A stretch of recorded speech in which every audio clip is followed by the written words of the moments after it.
Capítulo 28. Hemos examinado el número y la variedad de los fenómenos en que se objetiva la voluntad, así como su lucha implacable y sin tregua. Estas mismas consideraciones nos han mostrado que esa multiplicidad y esa variabilidad no afecta a la voluntad misma como cosa en sí. La diversidad de las ideas, platónicas, es decir, de los grados de objetivación, la infinidad de individuos en los cuales se manifiesta cada una de ellas, la lucha de las formas por la materia. Todo esto no concierne a la voluntad, no es más que su manera especial de objetivarse, y no se refiere a ella más por una relación única, aquella, por virtud de la cual llega a ser todo esto, para la representación, la expresión de la esencia de la voluntad. De igual manera que en la linterna mágica una misma llama es la que hace visible la variada multitud de los cuadros, en la diversidad de los fenómenos que llenan el mundo, yuxtapuestos en la extensión, o empujándose mutuamente en la sucesión de los acontecimientos, lo que se manifiesta en la misma voluntad, cuya visibilidad y objetividad constituye todos esos fenómenos, y que permanecen invariable en el seno de aquella variación. Solo ella es la cosa en sí, los objetos son manifestaciones, o fenómenos, como los llama Kant. Aunque la voluntad encuentra su objetivación más clara y más completa en el hombre, en cuanto idea, en el sentido de Platón a la palabra, no bastaría por sí sola esta idea para expresar toda la entidad de aquella. La idea del hombre, para mostrarse con toda su significación, no debía aparecer sola y aislada, sino en compañía de la serie, descendente por grados, de todas las formas animales, vegetales y hasta inorgánicas. Su reunión es lo que completa la objetivación de la voluntad. La idea humana presume aquellas formas, como la flor del árbol presupone las hojas, las ramas, el tronco y las raíces, compone el toda una pirámide cuyo vértice es el hombre.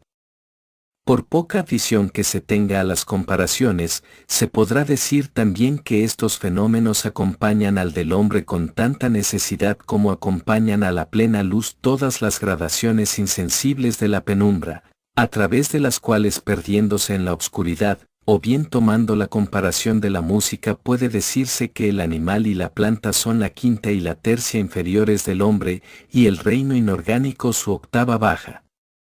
La verdad de esta última comparación no resultará evidente a nuestros ojos hasta que en el libro tercero, tratemos de penetrar la profunda significación de la música. Veremos entonces cómo la melodía que marcha encadenada siempre y sobre las notas elevadas y ágiles, puede ser mirada como expresión del encadenamiento reflexivo que reina en la vida y en los deseos del hombre, y como el contrario, las voces complementarias no encadenadas y el bajo de marcha más lenta, que crea en la armonía.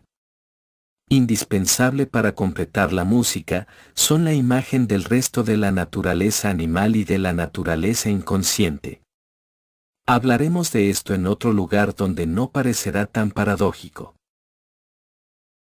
Esa misma necesidad interna de una serie gradual de los fenómenos de la voluntad, necesidad inseparable de una objetivación adecuada de ésta, la vemos igualmente expresada como necesidad externa en el conjunto de los fenómenos.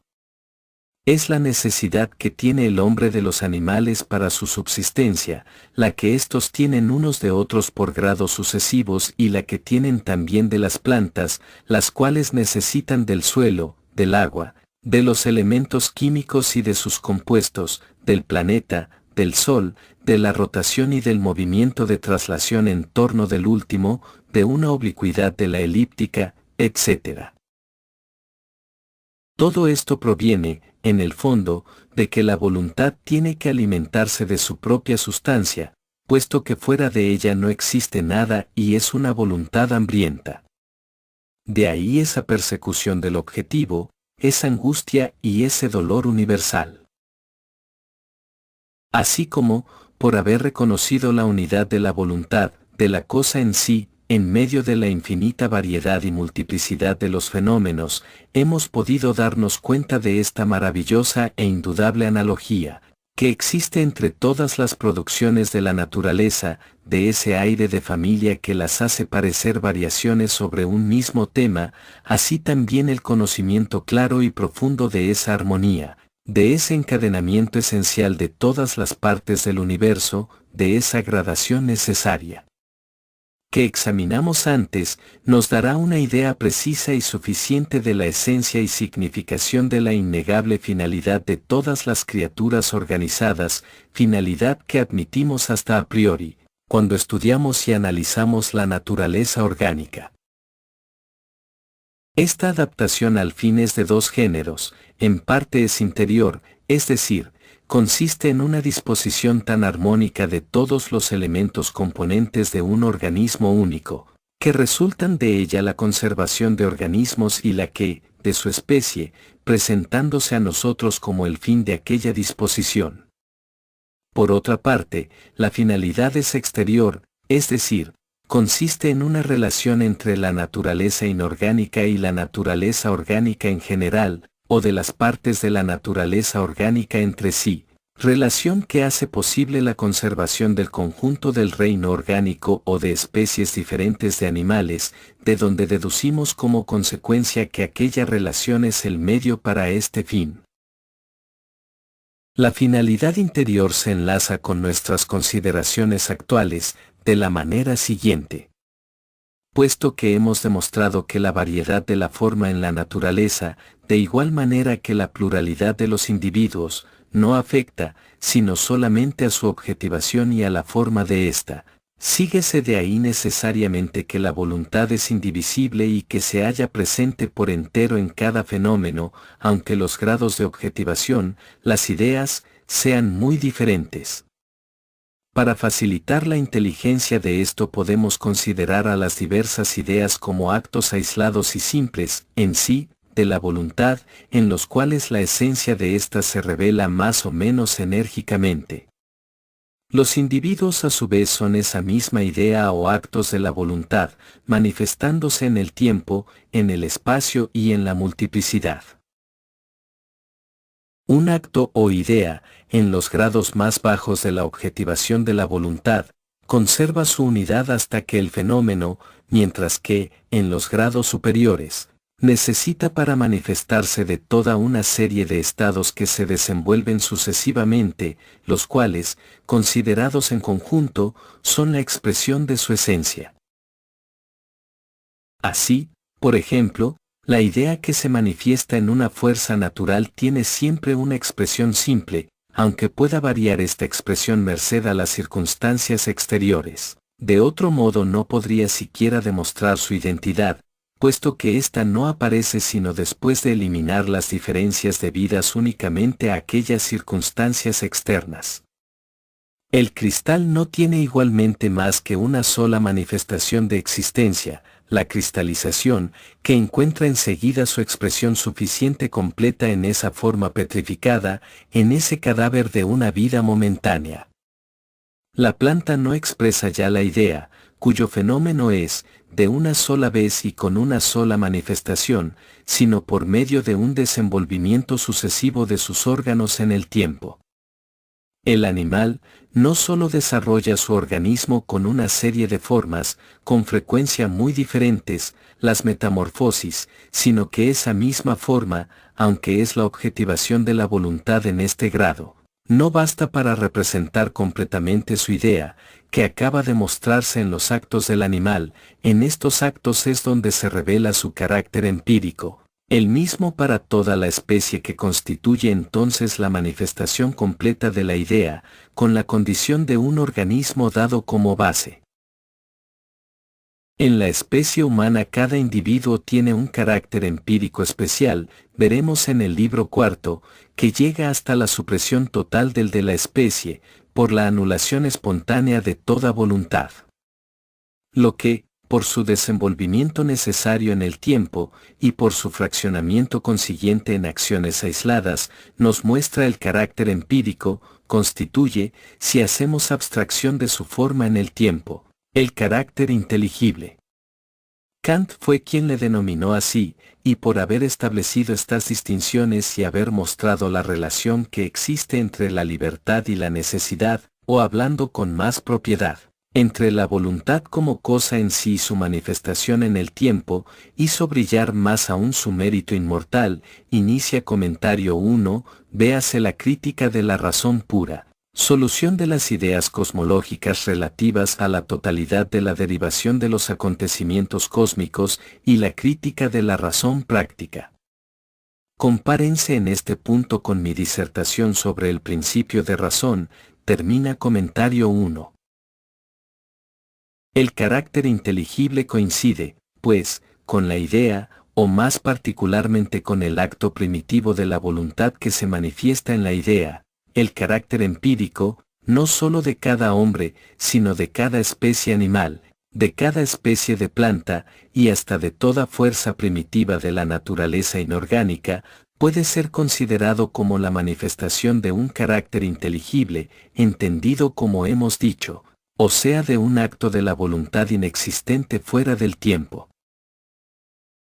Debo hacer observar aquí incidentalmente la ingenuidad con que la planta expresa y deja ver todo su carácter, toda su vida y todos sus deseos en su figura sola. Esto es lo que da tal encanto a la fisonomía de las plantas, mientras que, en el animal, para conocerle en toda la extensión de su idea, hay que observar ya sus actos y sus costumbres.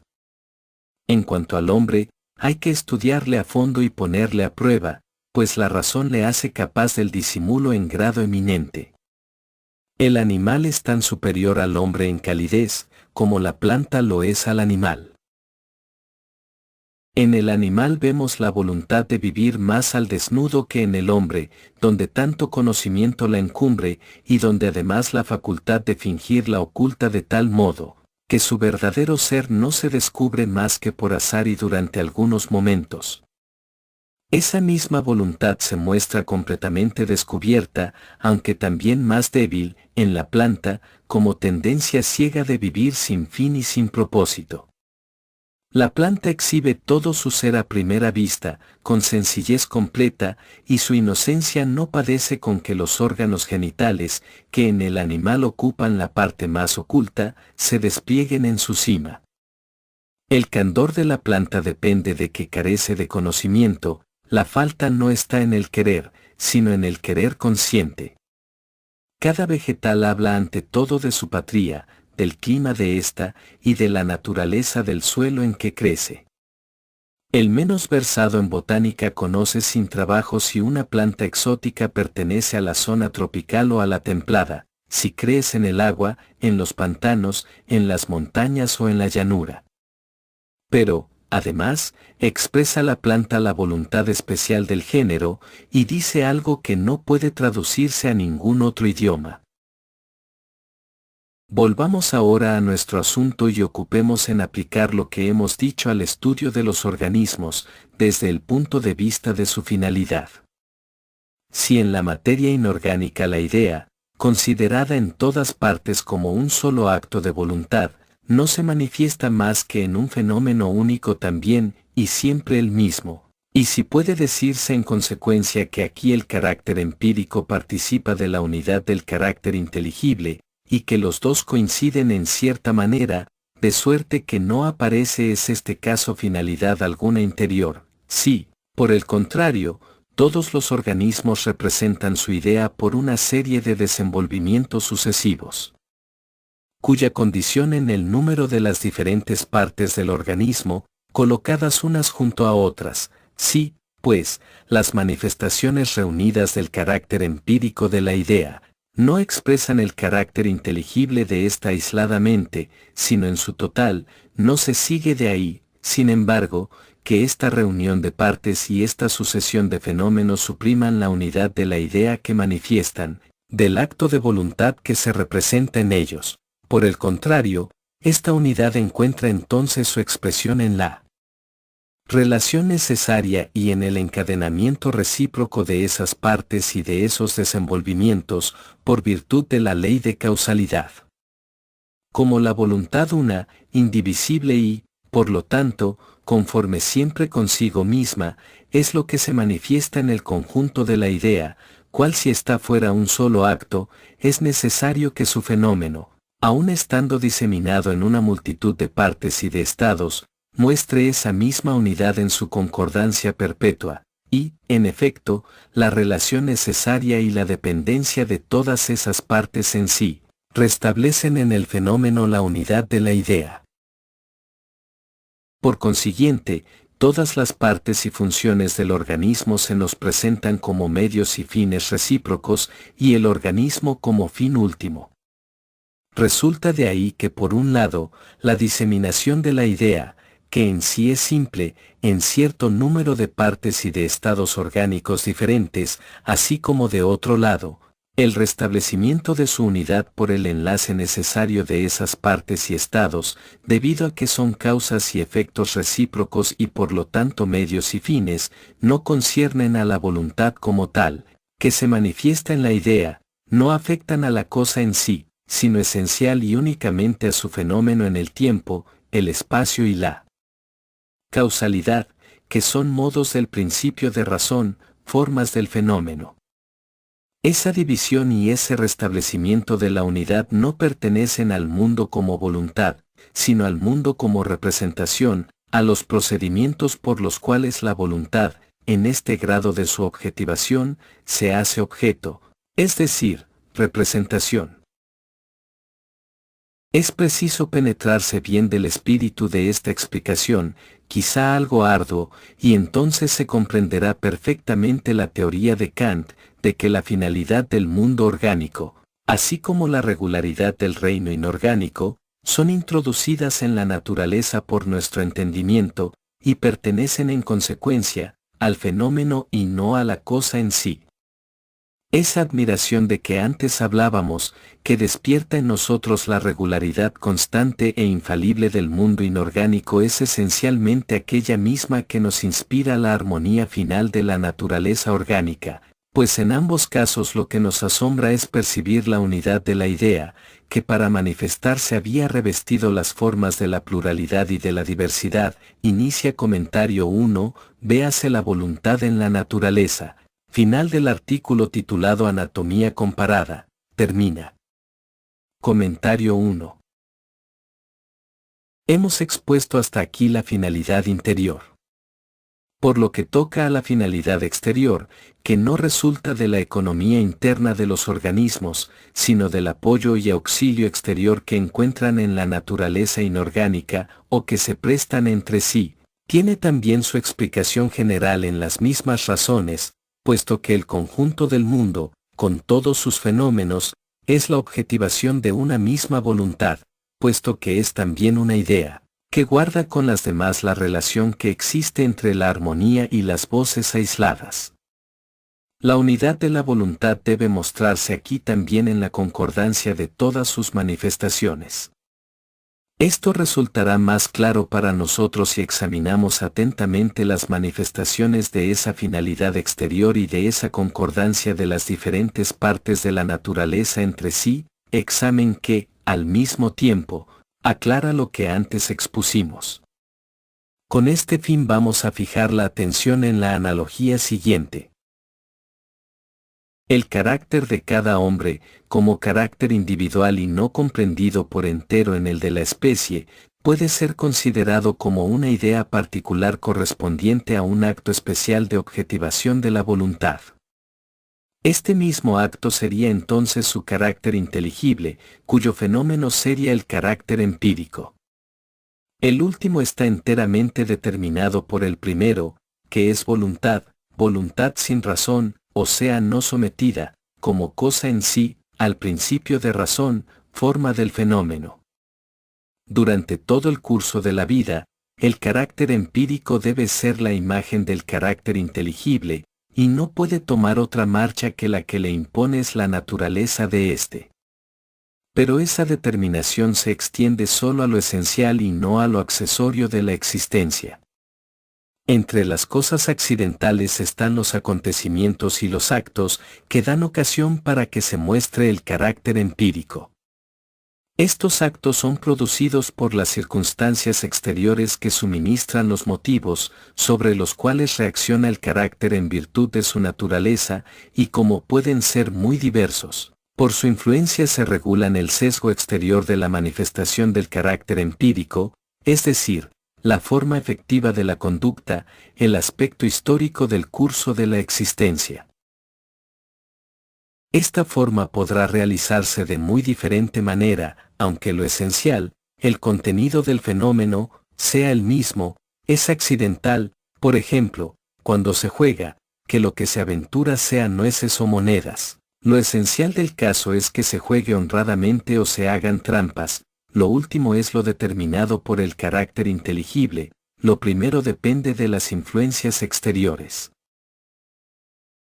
De igual manera que un mismo tema admite centenares de variaciones, el mismo carácter puede manifestarse en una multitud de existencias diferentes. Pero por variadas que puedan ser las influencias exteriores, el carácter empírico que se determina bajo cada una de estas influencias objetivará exactamente, en todo el curso de la vida, el carácter inteligible acomodado su objetivación a las circunstancias efectivas del momento. Análogo a esta influencia de las circunstancias exteriores sobre el curso de la vida, determinado en lo esencial por el carácter, es lo que debemos admitir para explicarnos cómo la voluntad en su acto primitivo de objetivación, ha producido las diferentes ideas de las cuales se objetiva, es decir, las diferentes figuras de las criaturas de todas clases, entre las cuales reparte su objetivación y que por esto supone necesariamente un enlace de los fenómenos entre sí. Debemos admitir que se ha producido una adaptación, una acomodación general y recíproca entre todos esos fenómenos de una misma voluntad, pero al concebir esta operación hay que dejar a un lado, como veremos enseguida más claramente, toda condición del tiempo, puesto que la idea está fuera de él. Por consiguiente, todo fenómeno debía adaptarse a los medios en los cuales aparecía, así como éstos a él, aunque en el tiempo fuese mucho más reciente la aparición del fenómeno. En todas partes hallamos ese mismo consensus naturae. La planta está adaptada a su suelo y a su clima, el animal a su elemento y a la presa de que se alimenta, al par que está también defendido hasta cierto punto contra sus enemigos naturales. El ojo está adaptado a la luz y a su refrangibilidad, el pulmón a la sangre al aire, la vejiga natatoria al agua, el ojo de la foca al cambio de elemento, las células que conservan el agua en el estómago del camello a la sequía del desierto africano, la vela del Nautilus, al viento que impulsará su barquilla, y así sucesivamente, hasta las adaptaciones externas más especiales y sorprendentes. Inicia comentario 1, véase la voluntad de la naturaleza, artículo Anatomía comparada, termina comentario 1. En todo esto hay que hacer abstracción del tiempo, puesto que no concierne más que al fenómeno y no a la idea misma. Se puede dar esta explicación un efecto retroactivo y admitir que no solo cada especie se ha acomodado a los medios preexistentes, sino que estos medios preexistentes se acomodaron también a los seres futuros. Pues debemos recordar que una misma voluntad es la que se ha objetivado en todos, y esta voluntad ignora el tiempo, forma del principio de razón que no la concierne a ella, ni a su objetividad primitiva, es decir a las ideas, sino a la manera de expresarlas los individuos perecederos, de suerte que no afecta más que a las manifestaciones de las ideas. En las presentes consideraciones sobre la manera como la objetivación de la voluntad se reparte entre las ideas, la serie en el tiempo no tiene significación alguna, y las ideas cuyas manifestaciones se han presentado las primeras en la sucesión del tiempo, acomodándose al principio de razón, al cual están sometidas bajo este concepto, no gozan de privilegio alguno respecto de aquellas cuyas manifestaciones han aparecido después, estas últimas son, por el contrario, las objetivaciones más perfectas de la voluntad, a las cuales han debido adaptarse de antemano las anteriores, como las posteriores se adaptan también a las que las han precedido. Así, pues, el curso de los planetas, la inclinación de la elíptica, la rotación de la Tierra, la separación de los continentes y de los mares, la atmósfera, la luz, el calor y todos los fenómenos de este género, que son en la naturaleza lo que el bajo fundamento en la armonía, se han acomodado con anticipación a las futuras especies de criaturas vivientes, de las cuales debían ser portadores y sostenes. El suelo se adapta a la alimentación de las plantas, estas a la de los animales, estos a su vez a la de otros animales, y recíprocamente. Todas las partes de la naturaleza están encaminadas unas hacia otras, porque una misma voluntad es la que aparece en todas, y la sucesión del tiempo es ajena a su objetivación primitiva, la única adecuada. Este término se explicará en el libro siguiente. Hoy que las especies no tienen ya que nacer, sino que conservarse, vemos todavía aquí y allá ejemplos de esa previsión de la naturaleza que se extiende a lo porvenir y en cierto modo hace abstracción de la serie de los tiempos, viniendo a ser como una adaptación de lo que existe ahora a los que existirá en su futuro. Así, el pájaro fabrica el nido para pequeñuelos que no conoce, el castor construye una cabaña con cuyo destino le es desconocido, la hormiga y la abeja reúne provisiones para un invierno, cuyos rigores no han experimentado todavía, la araña y la hormiga león preparan con astucia y cálculo las acechanzas para una futura presa que aún ignoran. Los insectos depositan sus huevos ahí donde la futura larva encontrará su alimento. Cuando en la época de la floración, la flor hembra de la Vallisneria spiralis desarrolla los aspirales de su tallo que la retenían hasta entonces sumergida en el agua y llega a la superficie, en el mismo momento, la flor macho se desprende de su corto tallo, en la punta del cual crecía en el fondo del estanque, y sacrificando su existencia, sube también a la superficie y nada alrededor de la flor hembra hasta que la encuentra. Terminada la fecundación, la última se vuelve al fondo, arrollando sus espirales, y el fruto se desenvuelve. Recuérdese lo dicho acerca del larva del ciervo volante macho, que, para su metamorfosis, abre un agujero 2 veces más largo que el que prepara la hembra, a fin de que quede lugar para los futuros cuernos. El instinto de los animales, en general, nos da la mejor explicación de la teología del resto de la naturaleza. Así como el instinto ejerce una acción semejante a la que se efectúa en virtud de la noción de fin, aunque carece de ella, toda obra de la naturaleza parece hecha también en virtud de la noción de fin, a la cual es totalmente ajena. En efecto, en la teología externa e interna de la naturaleza, lo que concebimos forzosamente como medio y como fin no es más que la manifestación en el tiempo y en el espacio, apropiada a nuestra manera de conocer, de la unidad de la voluntad, de acuerdo consigo misma dentro de estos límites. Mas, a veces, esa acomodación recíproca, esa adaptación de los fenómenos, no logra borrar el disentimiento de que hablamos antes, que se manifiesta por una lucha general en la naturaleza y que pertenece a la esencia de la voluntad.